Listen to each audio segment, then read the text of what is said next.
Ito ang aming ulam. Gulay na sinabawan. Ngayon, akala ko may isda. Budol, puro gulay pala talaga to eh. Ano ba yan? Buti na lang, dito paborito ko. Kamatis. Diba? Ito, kamatis. Tanim lang namin yan. Nga pala, tanim namin yan ha. Ayan. O kaya, akala ko may hipon. Ay, bawal ako niyan. Bawal ako ng hipon.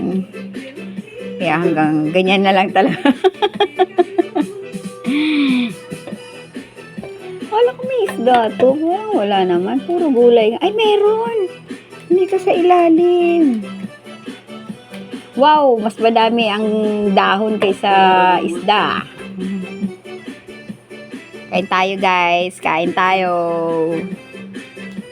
Magpakabusog tayo sa sabaw at gulay.